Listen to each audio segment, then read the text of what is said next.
দেখাবো দিদিকে।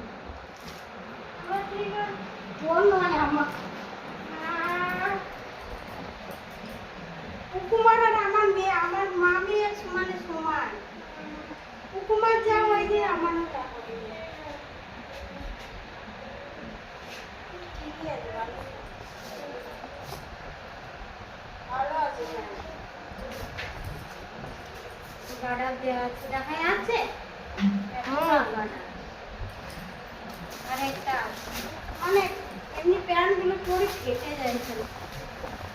জিন্সের প্যান্ট কম দামি, এটা দুটোই মানে 504 টাকা নিয়ে।